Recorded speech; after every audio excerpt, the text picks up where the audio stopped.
Welcome to Haunted Housewives with Tish. Tish and Lily. Oh. Already messed up. That's okay. Welcome to Haunted Housewives with Tish. and Lily. This is the start of our, ninth? Eighth? Ninth? We started in 2016. Math real fast. Then this would be 2024. This is going to be the start of, I think, our ninth season of visiting haunted attractions around Pennsylvania, West Virginia, Ohio, Michigan. Ohio gets an echo because there's so many, just like Pennsylvania. Where else have we been? Not too many. No. There's places we want to go, but we haven't made it to them yet. Mostly the Mid-Atlantic region, but we are hoping to expand this year. Mm-hmm. And in anticipation of this haunt season, we just wanted to talk a little bit about what makes a great haunt, what we're looking for in a haunt. Yes. And, if you have ideas, like, comment, subscribe, let us know if you want us to visit. So, to start off with, what qualities do you think make for a great haunt? It's so hard to say because I feel like the qualities that haunts have can be fun for different people. We have fun at almost every kind of haunt. Mm-hmm. If you have like a fun hayride where the actors get on and make jokes, it's fun. And you have scary, dark rooms that are covered in black garbage bags, and there's actors being weird and creepy. So scary. Like, there's just, it's so hard to pinpoint any particular thing. I guess it's more of a feeling. We can have the scary, creepy feeling, the constant screaming of being, jumped out at, mm-hmm. Or the funny fall vibe. Yeah, I think I sometimes feel like I want to push back against the idea that we're haunt reviewers, because while we write reviews, while we will evaluate a place on acting, sets, makeup, general vibe, jump mm-hmm. scares, in a weird way, I think that we are more haunt evangelists. We're out there. We are preaching the good word about haunted attractions. Right, and I think, right. To get more people to go and have fun and enjoy them. Yeah, there's something out there for everyone. They are an art form, and we want people to appreciate them. Mm-hmm. For what they are, because they're all very different. If you go in looking for the scariest haunt and you go to a haunt that is more on the fun side or just not scary to what you think is scary, like how some people are terrified of clowns, others are tired of seeing clowns and haunts. And, while we might not personally be terrified of clowns, they can be very scary regardless, as we know from some haunts who have 800 clowns and walls. We've been to that haunt. Yes. But our hope is to find haunted attractions that will vibe with you, mm-hmm. That will meet your expectations.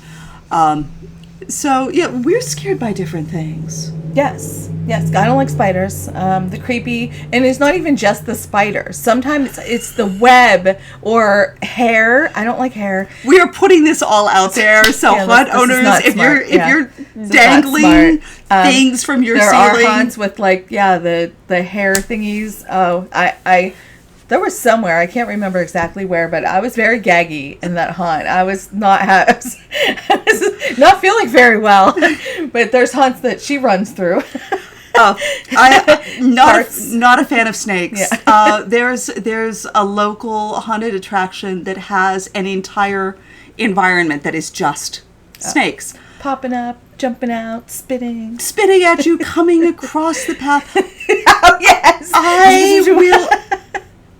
If I could circumvent that, if I could run around the outside of it, I would. I don't. Without getting lost in the woods. I don't. And there's another haunted attraction that had snakes hanging Yes. from the top of Yes. a little structure. And, it was horrible. It triggered everything in me. But we tend to be scared of different things. Mm-hmm. Psychological scares, Japanese J-horror scares, The Girl from the Ring, that anything that looks like Samara will get to me. Whereas she will reliably run from chainsaws. Oh my gosh. Just smelling the gasoline or hearing it from afar, I know it's coming.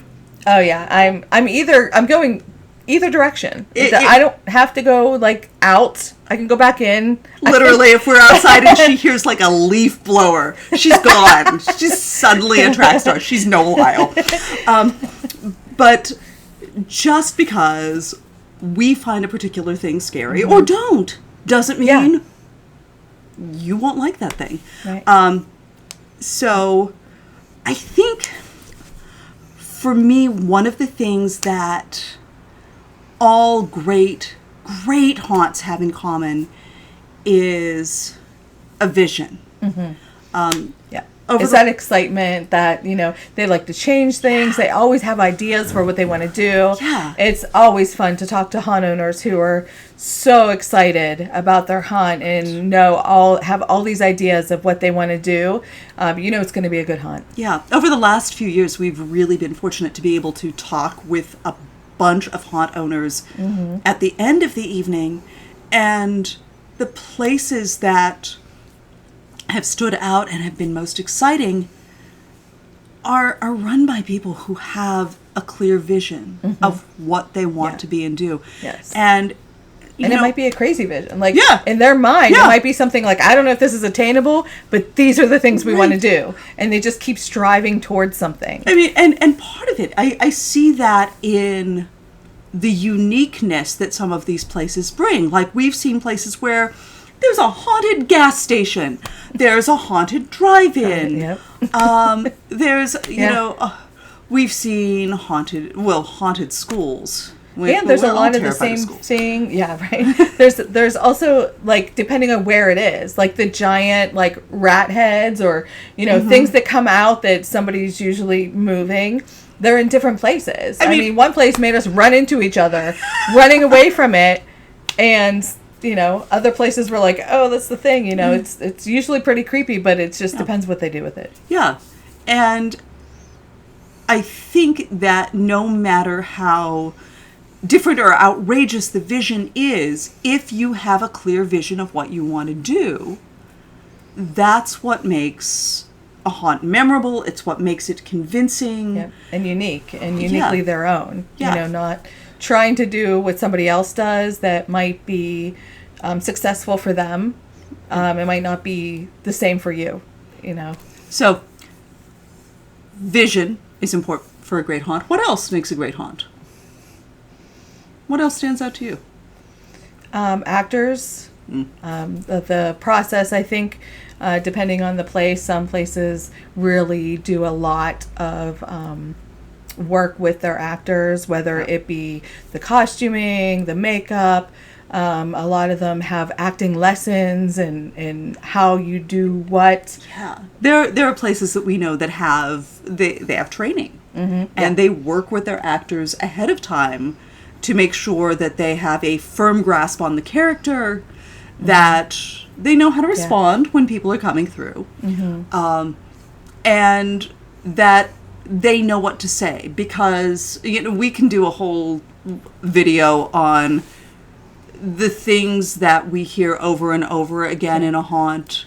Yeah. And there's a reason that you hear "get out" or "what are you doing here?" Or "What do you want to play?" Yeah, you want to play a game? we hear that all the time. There's a reason, because they work. They're traditional, right. But it's also fun to see actors who do something different and have a different sense. They almost enjoy the interaction. Like, some actors you can kind of tell, like, they don't throw me off. Just I have my script. You move along, lady. But there's other ones who clearly enjoy that interaction and kind of have some ideas on what to, and that's fun. I mean, they know how to improvise. They know how to do the yes and stuff, and that adds a dimension of realism to it. I think it adds a dimension of fun when you're responding to somebody in the moment.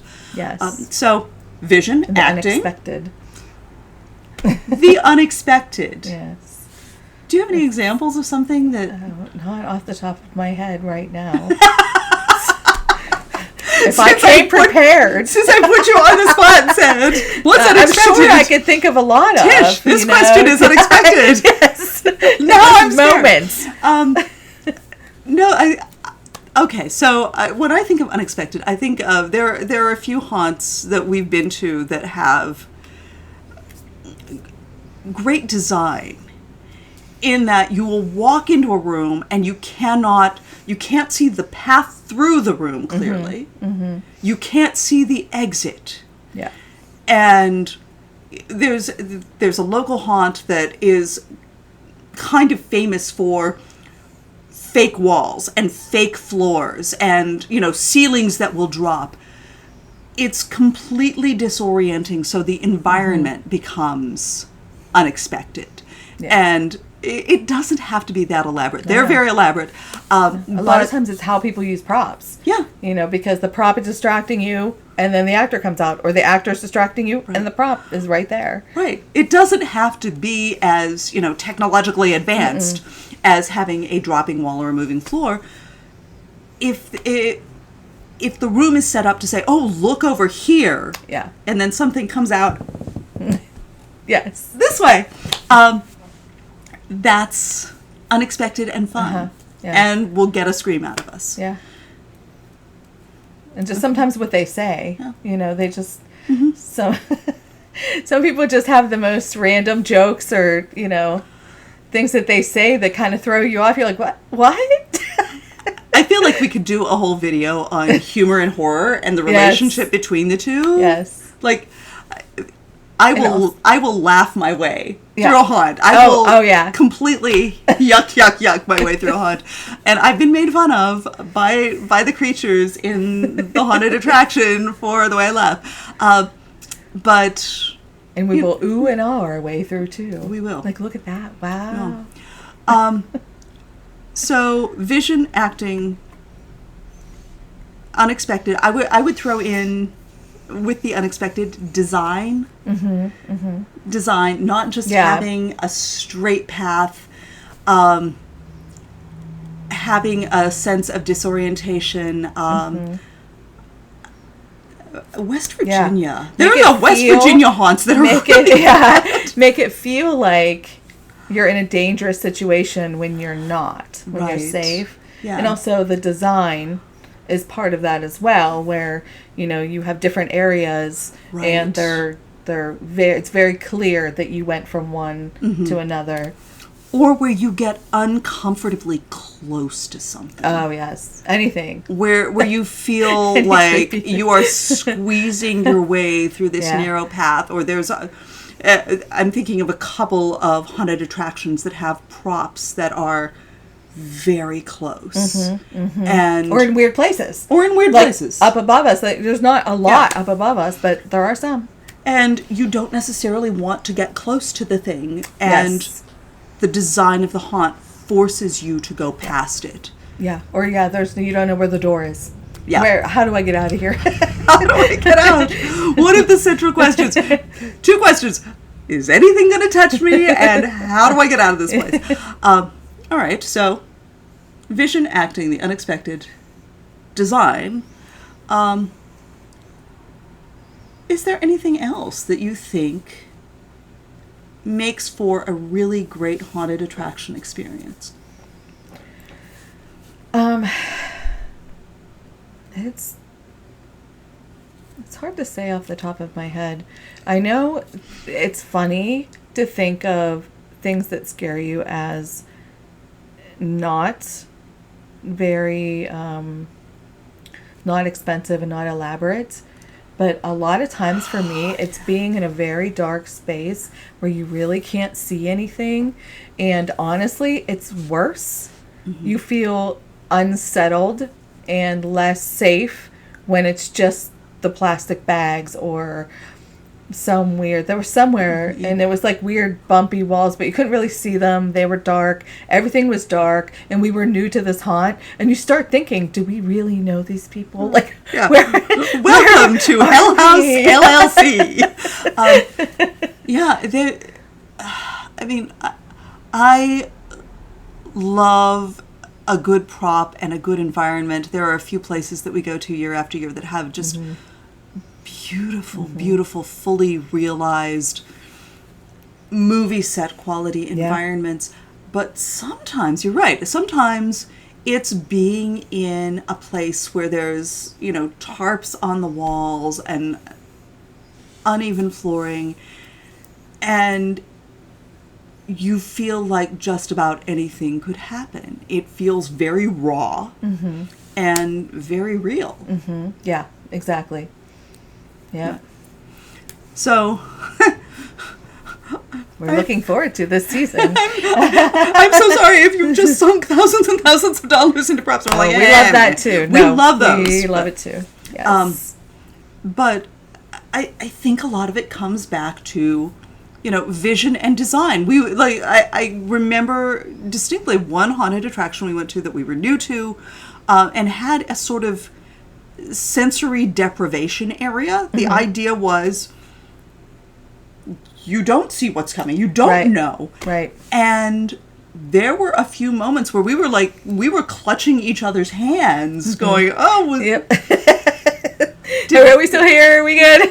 Did we just actually walk into a horror movie? This is bad. But it gives you that really visceral sense of fear. Yeah. But then there's other haunts that they maybe have a little bit of technology, but it's literal, non-stop, the entire time you're there. And, it might not really have rooms. You just kind of go zigzag through, and but it's just non-stop. You're breathless through it. I feel like that's very unexpected too, because that some of them that are like that change whenever each time you go through. I feel like we're not giving great advice here because pacing can be so different. I know the timing. I know exactly the place you're talking about, and it is relentless. Like you walk in and it's a relatively short haunted attraction, 25-ish minutes. But from the second you walk in, it never lets up. It never lets up. Right. And I can't even tell you how many actors there are in the place because it feels like a billion are coming at you from all different directions. But then there are other places that kind of spin out this sense of dread. Yes. Where you're walking through, long corridors and nothing is happening, but you hear things. Yeah, you were so worried about it's coming. And also they lay out the environment before you even get in. And that place does it, but other places do it too. They're out in the parking lot, they're in the line, just being super creepy, and I feel like we're going back to the idea of vision. I'm going to keep hitting that button really hard because I think knowing what you want to do with your haunt is what sets it apart. Are you the kind of place that wants, a slow burn atmosphere and a sudden jump scare, or are you the kind of place that cultivates this, relentless assault on the people going through? Yeah. Or a little bit of both. Yeah. So, things we haven't talked about. We've talked a little bit about props. We've talked a little bit about environment. We haven't really necessarily talked about, costume and makeup. Yeah. I mean, a little bit with the actors and how they work with them on it. It does make a difference whether they're fully... a lot. There are some haunts where they wear tennis shoes and stuff, and they still scare me. I mean, I'm still gonna scream. It's just a little bit taken out of the environment, but also creepier because you're like, oh, you just came off the street to scare me, right. Yeah, there's a haunted hayride that I'm thinking of where I think there the people, the actors are in tennis shoes because they're climbing on Right. the wagons Yes. and they need traction. Yes. So if you're looking down at their feet and expecting, period accurate Victorian footwear, you will not get No. it. But they are relentless. They're relentless, and that's an environment in which I think Right. Right. The hay rides are a little, matters a little bit Even same with less. trails because they're so dark, and they have their own. right. Just walking through the woods at night, Right. or through the cornfield, we'll be in there forever. If you invite us to a cornfield, expect us to just move in. Supply us with food and drink. Put Give a us little a tent pillow. out there for us. We're just living with you now. Congratulations. There are certain places where the general atmosphere and the setting are more important. And, trails, mazes, cornfields. Yeah. But, yeah. Hay rides. Anything else that makes for a good haunt? I don't know. What do you think? Yeah. Do you have ideas about what makes an experience for you? We plan to come back through the season and talk about things like what makes a haunt an extreme haunt, because I think there's Yes. a profound misunderstanding Oh my about gosh. that. Yes, I definitely think so. We can talk about family-friendly scares, Yep. and we'll be back to talk about individual haunts that we visit Yeah. throughout the season. Yeah. Last year we went to... Or anything unique that happens. We also have a TikTok, so we might talk about certain haunts and experiences that happen on our TikTok. Yeah, we're down with the kids. So if you have ideas, we'll be back. We'll be talking about haunted attractions around Pennsylvania, Ohio, West Virginia. Maybe more. Michigan, maybe more. If you would like us to come visit, Let us know. Again, I'm Tish, I'm Lily. and we are Haunted Haunted Housewives.